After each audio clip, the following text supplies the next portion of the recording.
আসসালামু আলাইকুম। তোমরা সবাই কেমন আছো? আশা করছি সবাই ভালো আছো। আমিও ভালো আছি। দেখো, আমি একটা জায়গাতে তেল নিয়েছি, সরষের তেল।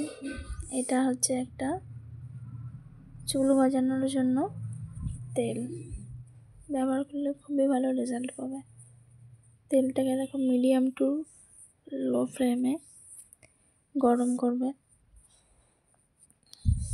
দেখতেই পাচ্ছ খুব সুন্দর করে ফুটছে আস্তে আস্তে। পুরো গরম হয়ে গেলে কালো সরষে দিচ্ছি একটু। কালো সরষেগুলো ফুটছে।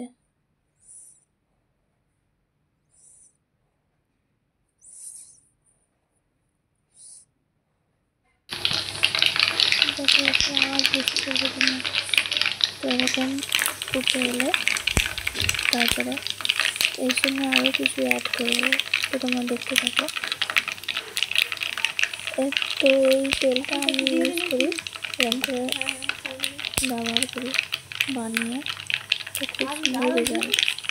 ফার্স্ট যখন আমি ইউজ করেছি না তেলটা, প্রথমবারেতেই খুব ভালো রেজাল্ট পেয়েছি। সেই কারণে বললাম তোমাদের সঙ্গে শেয়ার করি। আর চুল পড়াও অনেক বন্ধ হয়ে যাবে, চুল নতুন গজাবে, চুল কালো করবে, সব রকমের। ঢেলে দিন না।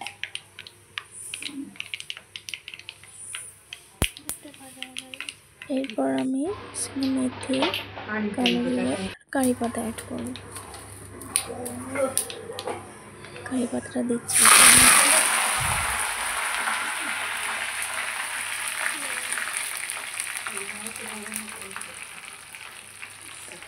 এর সঙ্গে তোমরা আরও অনেক কিছু অ্যাড করতে পারো, যেমন অ্যালোভেরা, তারপরে দুব্বো ঘাস, তারপরে হচ্ছে জুঁই ফুল,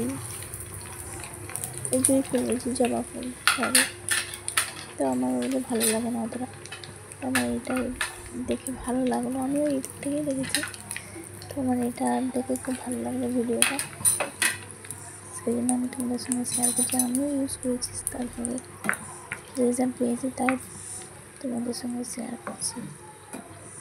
দেখো ভাজা ভাজা হয়ে গেছে পাতা সরষে, আর গন্ধটাও সুন্দর।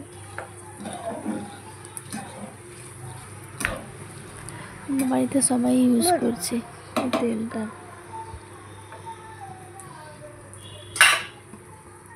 আর তেলটা যখন ইউজ করবে না, তো তোমরা যেদিন ব্যবহার করবে সেই দিনই দেখবে খুব ভালো লাগবে। আর এটা ব্যবহার করার নিয়ম বলে দিচ্ছি। এটা ব্যবহার করবে রাতে ঘুমানোর আগে, ইউজ করবে মাখবে তেলটা মাথাতে। আর তারপরের দিনে যখন চান করবে তখন শ্যাম্পু দিয়ে ধুয়ে নেবে ভালো করে। সপ্তাহে তোমরা 2বার ইউজ করতে পারো। এরপর দেখো ভাজা ভাজা হয়ে এসছে পাতাগুলো, সব উপকরণগুলোই রেডি আমার। এরপর বন্ধ করে দিলাম। দেখো রেডি আমার। আমি ঠান্ডা করে এবার ছাঁকনির সাহায্যে রেখে দিয়েছি বোতলে।